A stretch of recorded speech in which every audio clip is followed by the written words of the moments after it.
Hey there, my name is Tim Stoddart, and in today's video, I am going to show you exactly what I would do if I had to start, grow, and market a local SEO agency from scratch.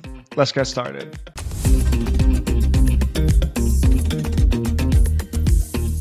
Before I show you the specifics, I need to tell you about a mindset shift I have had when it comes to agencies over the years. So 15 years ago, when I started my first agency, I was really under the belief that the agency itself had to be a brand, had to be a company, and had to be really well polished and put together online. And that's why when I've created agencies, I always spend a lot of time designing and building the website for the agency and making it as though the sales pages and the service pages were really well designed. Over the years, I've changed my opinion on this a little bit. I've actually come to understand that it is the content, it is your delivery of the messaging that is the most important. And people don't call you and they don't hire you because they think your website looks good. They call you and they hire you because they've been following you for a while. And through your content, you've proven yourself as an authority, and your prospects, your potential customers just establish like a relationship with you and they build trust with you. And so my priorities in terms of building an agency has shifted a little bit. It used to be brand and design and conversion first, and now it's very much content first. The content is the most important thing because the content is essentially what establishes you as the authority. And so with that being said, I'm going to show you the exact method that I would use if I were starting over today. Surprise, surprise. This may come as a surprise to a lot of people, but I would start with a Substack. And there's a few reasons why. I'm going to explain them to you. First of all, because if I were to start an SEO agency today and I was starting from scratch, I would absolutely do a local SEO agency. And so my first priority would be to build a newsletter all about local business, local events, create a little bit of a brand and a community around whatever city that you live in. And so this is my personal Substack. This is not a local newsletter by any means. I need you to use your imagination here, and I'm going to do some comparisons, but it's going to translate really well. So let's just imagine that timstods.com was like denverlocal.com, right? And every week I wrote a newsletter all about what was happening in Denver, in my city. And I basically established myself as a an authority in the local neighborhood. You know what? I actually have an example. This is my friend's newsletter, my friend Ethan, and he writes a weekly newsletter called the Austin Business Review. And it's exactly what I'm talking about. It's just a weekly, I think it's bi-weekly actually. It's a weekly newsletter all about what's going on in the city of Austin. Ethan's newsletter is not on Substack. It actually looks like he has created a custom built website at this point, which is great. This is beautiful. I'm all for this. The reason why I would start with Substack is because it's free. That's it. That's the only reason why it's free. Well, there's two reasons. One, because it's free. And two, the second reason, which I'm going to touch about soon, is because Substack actually enables you to create static pages. So let's go back to the Austin Business Review for a little bit. And we can see here that you can easily create issues for your newsletter. So this issue is all about what's going on in the world of Austin, new businesses that are coming up, new events that are coming up. I'm sure there's like coupons. It looks like Ethan monetizes his site through affiliate commission. I think that this is a huge wasted opportunity, and I think Ethan should attach local SEO services to okay, and he's also running ads. But if you really wanted to make money, you would attach local SEO and local marketing services to the city of Austin. So let's go back to my newsletter and I'll show you exactly how I would do that.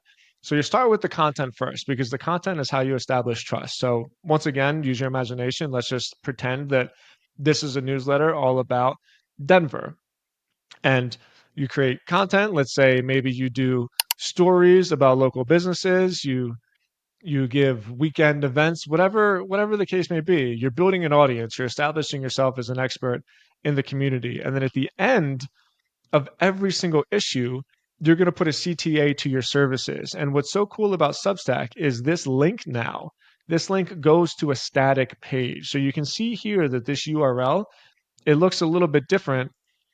Well, actually, it looks the same, but it's actually a much different URL because it's not attached to the archive. So when you create a static page, you're not creating another issue of the newsletter. I'll just show you exactly what it looks like in the back end. This is the back end of my Substack. And if I wanted to create a post, if I wanted to create a weekly newsletter edition, I would do that here. But if I wanted to create a page, you go to settings and you can scroll down a little bit and you find pages and navigation. So I can create a custom page. For instance, this is the sales page to the Launchpad, which is my digital product that I sell through my newsletter. This is the launch page to the static page to the sales training, which is the higher end digital sales training, the program that I sell through my newsletter. And so just imagine that you have your newsletter and then you have services. So let's say you have three services. Let's say you have GMB services. Let's say you have on-site SEO services. Let's say you have advertising services, pay-per-click, Google Ads. Well, you can just create sales pages for those three services. I think in today's day and age, this is a much more effective and a much more streamlined path to getting to that $10,000, $20,000 a month for building your agency. You're essentially building a media company first. You're building a newsletter, and then your services are just what the newsletter promotes. So you don't have to waste time trying to monetize your newsletter with subscriptions or with ads or with affiliates or anything like that. You have your services and they can be adjacent to your newsletter or it can all be under the same brand. But the important part about this is it's a mental model that has changed for me where I thought the agency and the services had to be front and center. Like this was the agency, this is what we do, this is what we excel at. But I don't actually think that's the case anymore. I think the content and the trust and the relationship you build with your audience is the most important thing. And then you can use Substack to create very, very simple sales pages, promote your services, tell what it is that you're providing to the marketplace, and then use the content as a way to close those deals.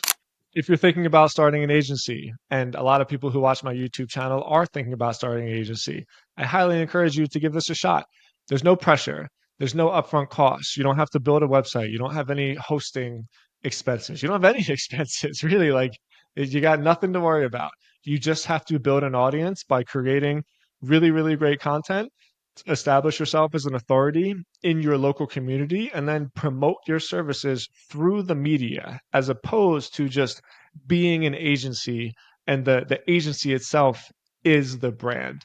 If you're thinking about starting an agency, and a lot of people that watch my YouTube channel are thinking about starting an agency, I highly encourage you to give this a shot. You have no upfront expenses. You don't have to build a website. You don't have to design a website. You don't have any hosting costs. You just have to pay for a domain basically, and then put your domain as your Substack. But if you go media first, if you go content first, then you actually build the most important thing, which is trust. And then once you have that trust, selling your services is going to be it's going to be easy. You don't have to build a whole brand around your agency and around your services. The brand is the media, and then through the media you establish the trust, and then through that trust you close the deals. So let me know what you think about this. Do you think it's worth giving it a shot? Do you think it's a complete shit idea? I'm open to all opinions. Leave a comment, ask questions. I'm happy to help and provide some more insight. Please smash that subscribe button, and I'll talk to you on the next one.